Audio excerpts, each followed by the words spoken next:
Hey, I'd like to welcome you to another episode of Mission Matters. My name is Adam Torres, and if you'd like to apply to be a guest in the show, just head on over to missionmatters.com and click on Be Our Guest to apply.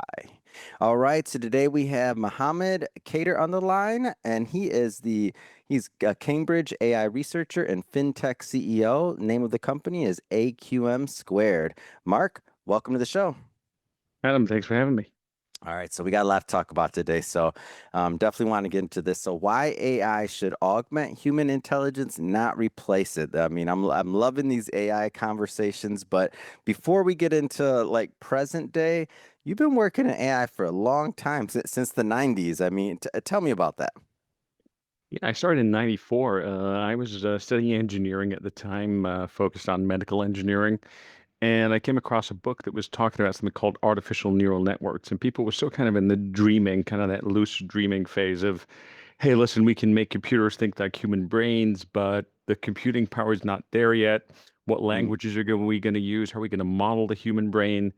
And, being a young engineer at the time, I thought, hey, this is great. We could use this, to help look at various scans of cancer and help doctors early on diagnose cancer. And that was, very ambitious thinking at the time because that the computer images weren't clear enough. The computers didn't have the computing power. The languages weren't developed, and ultimately I failed in doing that. But I learned a lot about using computers in what was known as artificial neural networks in dealing with biosignals, things like your heart signal, your brain signals, your muscle signals.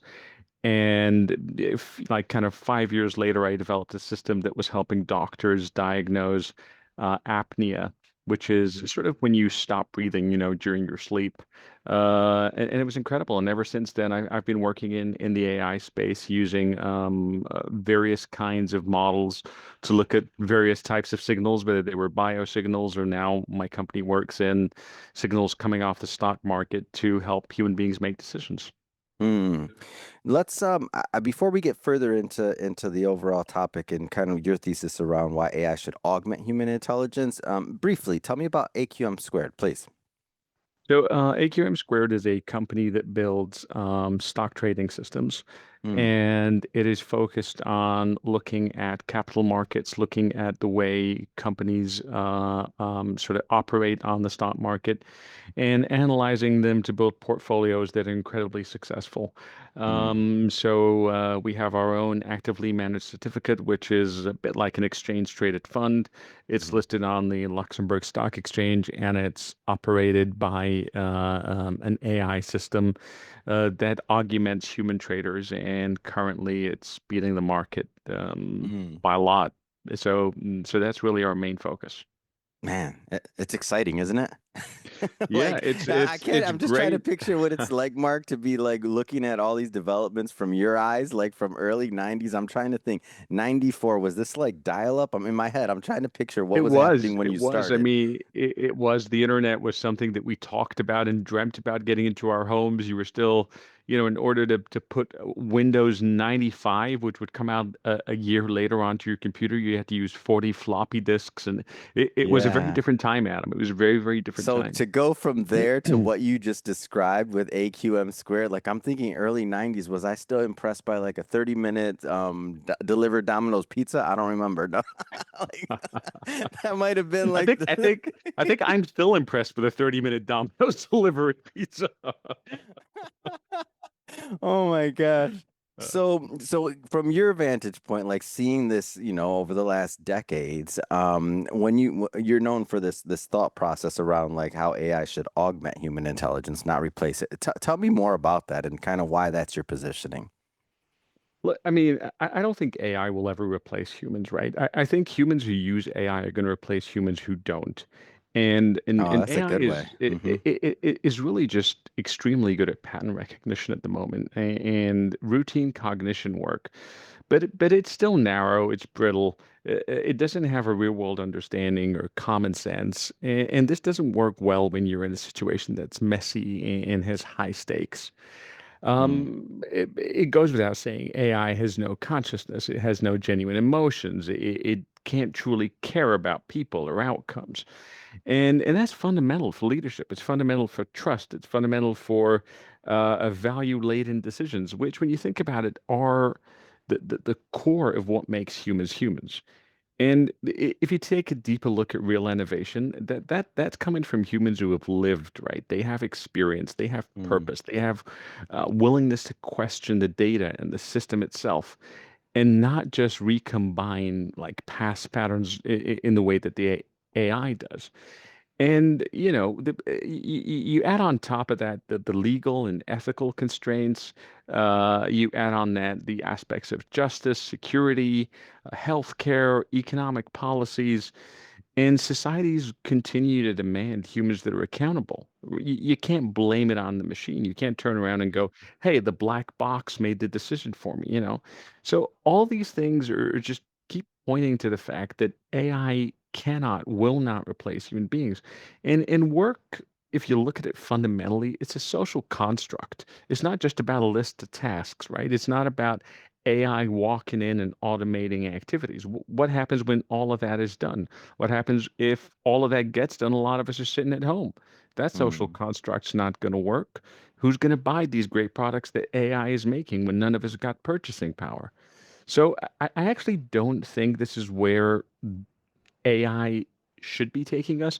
And I don't mhm, think AI is going to be capable of taking us to that place because we are incredibly sophisticated beings, right? I always say this to people.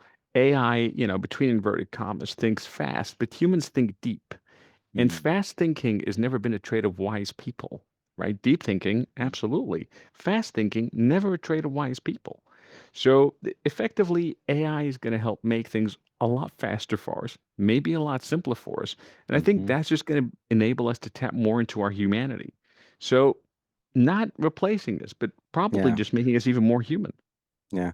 What do you think business leaders get wrong, like about this conversation about when they're thinking about AI, whether it's implementation in their businesses, whether it's in their personal, whether it's like what do they get wrong? I think what I always say, Adam, is the business leaders are currently kind of all operating from that, fear of missing out. And what's happening is a technology push rather than a technology pull. So the vendors, the manufacturers of AI are pushing their technology into businesses. And business leaders aren't stopping to think, hey, hold on, where do I actually need to pull this technology in? Mm, How do I get it into my organization so it's actually solving a problem, not replacing capability? And, this is where a lot of them get it wrong. It's that fear of missing out as opposed to, does this make business sense? So in reality, they're not getting an AI problem wrong. They're getting a business case wrong.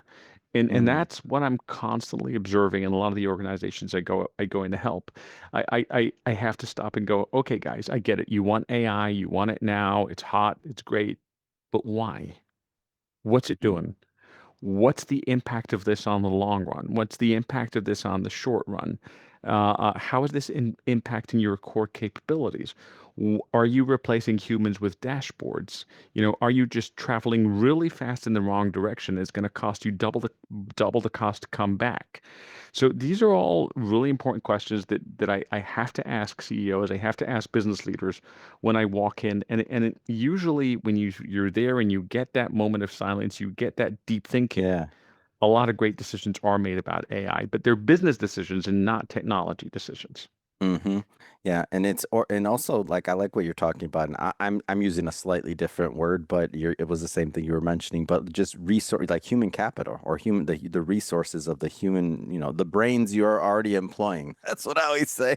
Like is that Exactly. and how they're gonna use this as a tool for leverage and to be either better at what they're doing or to be challenged to figure out what they should be doing, assuming that a rote or mundane task that took them 5 hours now takes one or whatever the case may be.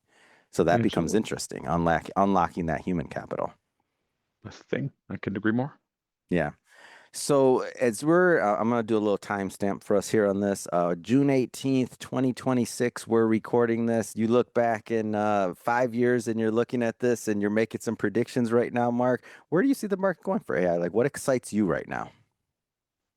I think what's really exciting me is the fact that we are building incredibly kind of what I like to call smart agents, or Mm, capable agents, and yeah. and these agents are really going to take, as you said, they're going to take away a lot of the mundane work that is occupying a lot of our time, and that's going to open up um, lots of room for creativity. It's going to challenge our perception of what we thought were great answers.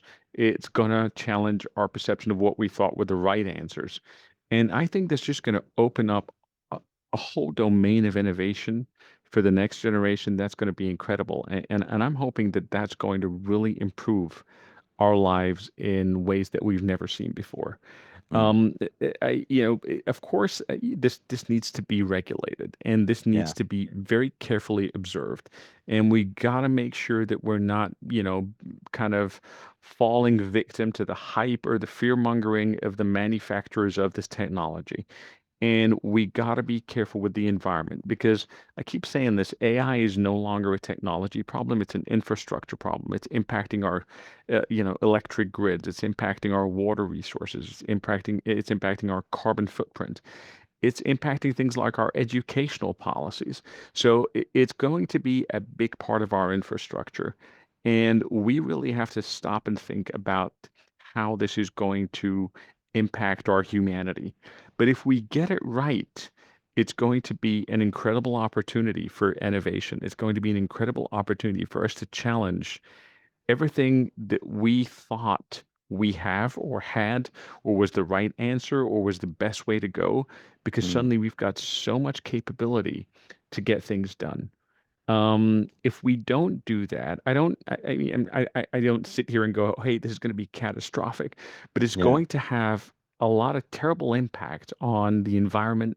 It's going to have a lot of terrible impact on youth unemployment. It's going to have a lot of terrible impact on our water resources, and our, Hmm. energy resources and energy demand. And that is scary. Yeah. Mark, this has been great having you on the show today and learning more about what you're doing over at AQM Square, but also I don't know if I should say like pioneer, original. I'm not trying to date age or anything, but 94, man, I was You not trying to thinking call about. me old? Are you trying to call me Oh, old in a polite way, Adam? uh, okay, I'll you take got it. me. I'll No. take it. Experienced. Come on, motivated. I don't know. No. Vintage is the word you're I'm just, looking for. there you go. Oh wait, I wasn't looking for that one. Oh man, this is going downhill. No. So no, but seriously, going back to the early 90s, like working in this and watching what's happened, where you're working, what you're doing in the market right now with AQM Square, like amazing stuff. And then also what you're seeing going forward. I think it's interesting in how you're working with companies to help them leverage AI and what they're doing. It's wonderful. That being said, how do people follow up if they want to follow your work, they want to learn about anything else that you're working on? So, they're absolutely welcome to check our website, aqmsquared.ai. So it's AQM number two dot AI. I could be reached at my email, which is mark2, MARK, the number two at cam dot ac dot uk. And they're welcome to reach out to me on my LinkedIn, which I'm sure you're going to put somewhere Hmm. on the podcast. And I'm always keen to cooperate and work and help, and just get engaged. Wonderful. And for everybody listening, just so you know, we'll definitely put those links in the show notes as Mark mentioned. And speaking of the audience, if this is your first time with Mission Matters and you haven't done it yet, hit that subscribe or follow button. This is a daily show. You heard me correct. Each and every day, we're bringing you new content, new ideas, and hopefully new inspiration to help you along the way in your journey as well. So hit that subscribe or follow button. And Mark, thanks again for coming on the show. Thanks so much for having me, Adam. It's been great.